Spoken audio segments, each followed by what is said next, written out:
গায়ের জোরে এসব হবে না।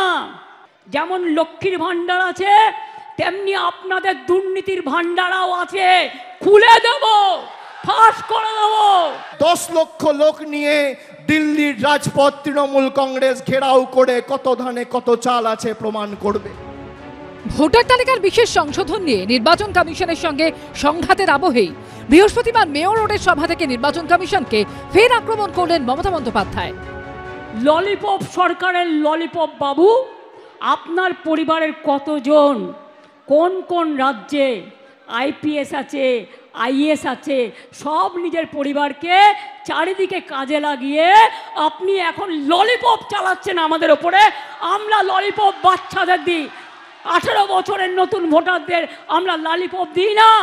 বিডিওদের ভয় দেখাচ্ছে, এসডিওদের ভয় দেখাচ্ছে, ডিএমদের ভয় দেখাচ্ছে, পুলিশকে ভয় দেখাচ্ছে, বলছে চাকরি খেয়ে নেবো, নয় জেলে পুড়ে দেবো। আমি বলি ইলেকশন কমিশন আসে আর যায়, তারপরে কিন্তু রাজ্য সরকার থাকে। ইলেকশন কমিশনের আয়ু ইলেকশন চলাকালীন 3 মাস। গায়ের জোরে এসব হবে না। ইলেকশন কমিশন সব দেখছেন, তাদের উচিত সাংবিধানিক বডি সিদ্ধান্ত গ্রহণ করা।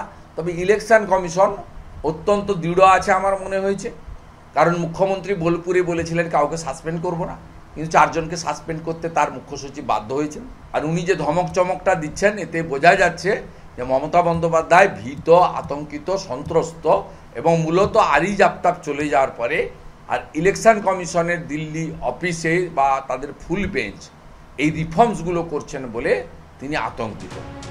এই দিন তৃণমূল ছাত্র পরিষদের প্রতিষ্ঠা দিবসের মঞ্চ থেকে হাইকোর্টের বিচার ব্যবস্থার একাংশকে ফের তীব্র আক্রমণ করেন অভিষেক বন্দ্যোপাধ্যায়। আমাদের কাছে দুর্ভাগ্যের যে বাংলার সরকারের বিরুদ্ধে যুদ্ধ ঘোষণা করতে গিয়ে এবং তৃণমূল কংগ্রেসকে শিক্ষা দিতে গিয়ে কলকাতা হাইকোর্টের বিচার ব্যবস্থার একাংশ বাংলার ছাত্র যুব সমাজের জীবনে অন্ধকার নামিয়ে আনার চেষ্টা করেছিল।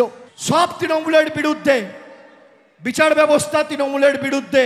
কোন কোর্ট স্টে দিয়েছিল যে রেজাল্ট বার করা যাবে না? কোন কোর্ট স্টে দিয়েছিল যে কলেজের ভর্তি প্রক্রিয়া বন্ধ রাখতে হবে? কোন কোর্ট? কমপ্লিটলি মানে এত ফালতু কথা বললে কি চলে কখনো? জয়েন্টের রেজাল্ট কেন বার করতে পারেননি? কেন ছেলেমেয়েরা ভর্তি পরে এখনো পর্যন্ত ক্লাস চালু হতে পারলো না? সরকারের অপদার্থতা সরকার স্বীকার করতে পারবে না। সব মিলিয়ে ভোট আসতে না আসতেই উত্তাপ দিনে দিনে বাড়ছে।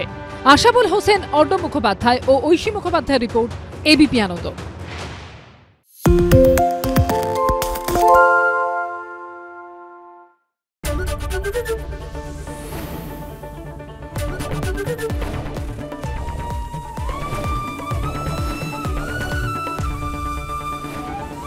এবিপি আনন্দ, এগিয়ে থাকে, এগিয়ে রাখে।